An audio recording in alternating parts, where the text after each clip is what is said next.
안녕하세요. 슈필마트의 주니어 공에 대해서 알아보겠습니다. 자, 오늘 다룰 공은요.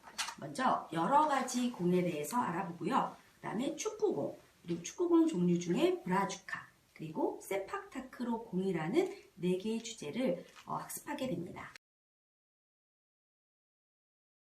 먼저 첫 페이지를 펴게 되면 여러 가지 공의 그림이 있는데요. 이 공의 크기는 실제 크기는 아니지만 공의 비율이 큰 공, 작은 공의 비율을 놓았기 때문에 아이들에게 이 공이 무엇인지 그리고 본 적이 있는지를 이야기를 나누면 좋을 것 같아요. 그래서 여기에 있는 공들을 조금이라도 익혔다면 뒤에서 이어지는 활동이 연관성이 있으니까 그렇게 같이 얘기해보는 시간을 갖게 되면 그 여러 가지 공 중에 먼저 네트를 넘어가는 공이라는 주제로 2개의 공을 소개하고 있습니다. 먼저 탁구공을 소개하고 있는데요. 이 탁구공의 크기는 실물 사이즈예요. 물론 입체가 아니기 때문에 실제 모습은 비교하기는 어렵지만 집에 탁구공이 있다면 직접 들고 확인해 보면 좋을 것 같고요. 여기 조그맣게 둘레, 그 다음에 무게 이렇게 나와 있는데 이거를 가볍게 넘기더라도 일단 보고 넘어가면 뒤에 이어지는 공들과 비교할 수 있는 시간이 되겠습니다. 그래서 네트를 넘어가는 공을 소개하고 그 탁구공이 네트를 넘기는 경기인데 탁구공을 본 느낌이 어떤지 이것은 자신만의 생각을 말하는 거기 때문에 뭐 가볍다, 조그맣다 이런 말로 표현을 하면 좋을 것 같아요. 그 옆에 있는 것도 네트를 넘어가는 공, 배구공에 대한 설명을 하고 있고요. 이것도 실물 크기이긴 하지만 일부밖에 나와 있지 않기 때문에 종이가 여기 밑에 깔아놓고 종이를 깔아놓고 큰 그림을 그려서 동그라미를 완성하는 방법도 재밌는 활동이 되겠습니다. 그래서 이 2공을 비교하는 시간을 가짐으로써 네트를 넘어가는 공의 2 종류를 알아볼 수가 있습니다. 다음으로는 골대에 들어가는 공, 그래서 농구와 그다음에 필드 하키를 소개하고 있어요.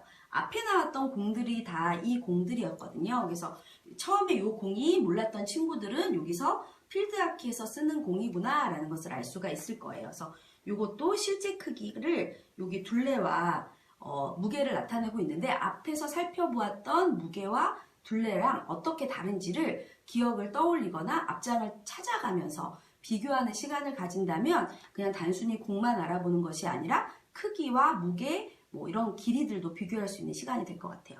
그래서 골대에 들어가는 공 2개를 소개하고 있고요.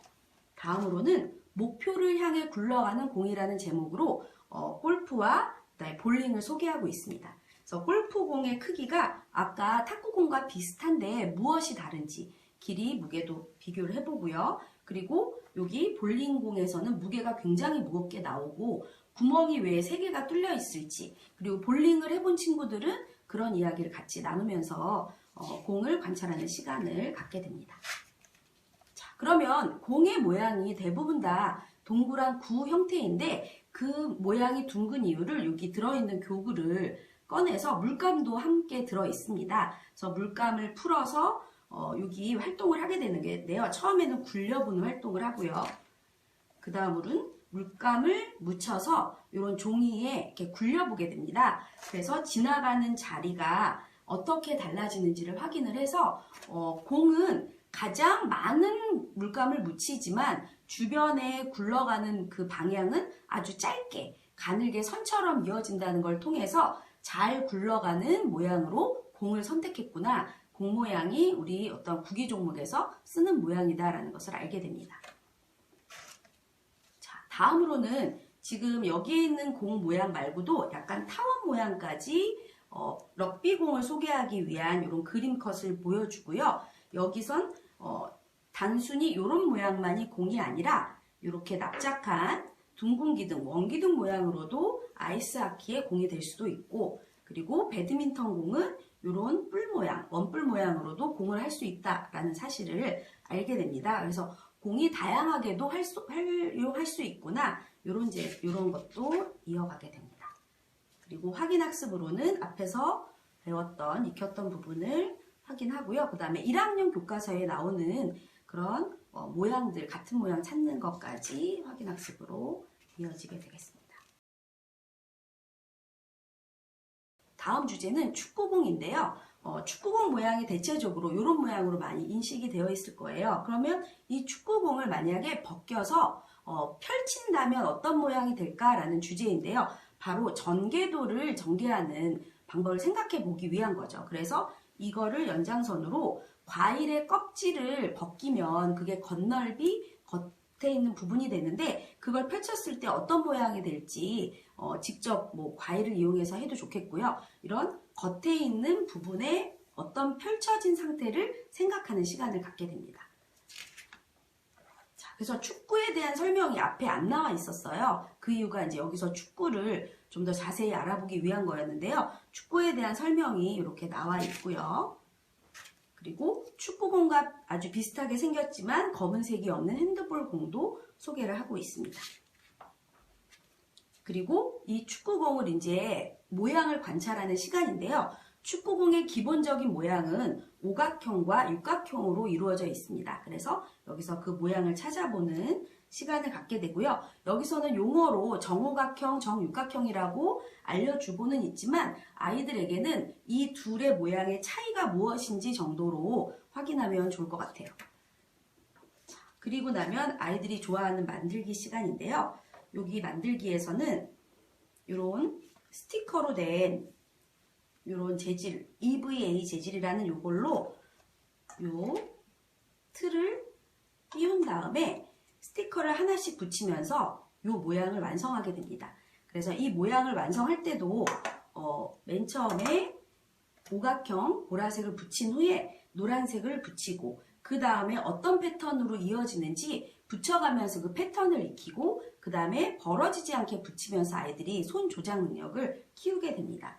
그리고 그렇게 만드는 거에 그치지 않고 나만의 이름을 붙이는 시간, 요걸 붙임으로써 내가 만들었을 때 느낌도 표현할 수가 있겠죠. 자, 그리고 나면 이 축구공이 사실은 어떤 평면으로 이루어진 다면체였다는 걸 알려주기 위해서 이런 뒷장에 종이를 색칠하게 됩니다. 그래서 색칠을 하면 요 삼각형 모양마다 색칠을 하고요. 그리고 이렇게 모양을 만들게 됩니다. 그러면 이 모양은 축구공 이전에 20면체의 모양이었고 이 부분이 이렇게 하나로 색칠되면서 잘려나가서 축구공이 되었다라는 것을 자연스럽게 만들면서 익히는 시간입니다. 자, 그리고 나면 이 둘의 면의 개수를 좀 세어보는 활동인데요. 여기에 숫자를 이렇게 적어가면서 또는 이렇게 손으로 짚어서 위아래를 좀 대칭으로 놓고 옆을 돌려가면서 세는 방법, 나만의 좀 빠르게 세는 방법들을 연구하면서 세면 좋겠죠. 그래서 이 둘의 오각형의 개수와 육각형의 개수를 세어보면 오각형의 개수가 12개, 육각형의 개수가 20개 계속 규칙적으로 나온다는 걸 알게 됩니다. 자, 이렇게 해서 축구공의 이런 모양들이 이 조각의 모양들이지 무늬의 모양이 아니기 때문에 그런 잘려서 이렇게 바느질된 모양을 찾아보도록 하고요. 여기까지 문제를 풀게 됩니다. 브라주카라는 주제를 하게 되는데요. 브라주카도 축구공의 일부인 축구공의 종류인데 월드컵에서 사용했던 축구공을 말하는 겁니다. 그래서 월드컵의 축구공 변천사를 쭉 얘기를 해주고요.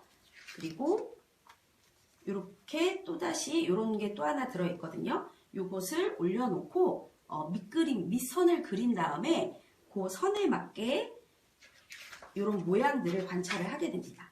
그래서 요 필요한 선들 위에서 요 조각을 이용해서 요 공을 붙이게 되는데요. 그동안 앞에서 익혔던 축구공의 요 조각의 개수가 이렇게 많았던 것에서 점점 줄어드는 개수까지도 익히는 시간이 되겠고요. 붙이면서 요 위치에 그 빈틈없게 붙이는 활동을 하게 됩니다. 그래서 브라주카 공을 이렇게 확인을 하는데 사실은 브라주카 공은 이렇게 사각형의 모양으로 이루어져 있고 이 부분이 이렇게 펼쳐져서 약간 입체 테셀레이션을 이루고 있다는 것도 탐구심이 있는 친구들이라면 같이 활동을 하면 좋을 것 같아요.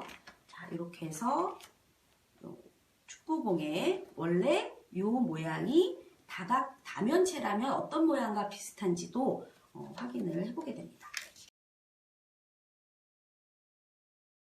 다음으로는 세팍타크로 공이라고 하는데요. 이 말은 좀 익숙하지 않을 것 같은데 이 공의 첫 페이지에 지금까지 만들었던 어떤 면을 이용한 것이 아니라 끈을 이용한 공 모양이다 라는 것을 여기서 좀 눈여겨볼 수가 있고요. 그리고 그 세파타크로라는 것이 어떤 경기인지 소개를 하고 있습니다. 그 다음에는 여기서 이 공을 엮을 때 위아래의 방향을 좀 번갈아 가면서 하기 때문에 그 부분을 익히는 시간을 가진 후에는 이렇게 띠를 이용해서 만들게 됩니다. 자, 그런데 이 띠를 연결하는 부분이 조금 매번 힘들기 때문에 요거를 연결하는 방법으로 이런 집게를 이렇게 집어넣고 만드는 게 조금 팁이 될 것 같아요. 그래서 이런 식으로 여기 주어진 순서대로 차례차례 만들어야 하는데 요거는 아이들이 스스로 만들기보다 어른들이 함께 좀 도와주어야 완성할 수 있는 작품이 되겠습니다. 지금까지 슈필마트의 주니어 공에 대해서 알아보았습니다. 감사합니다.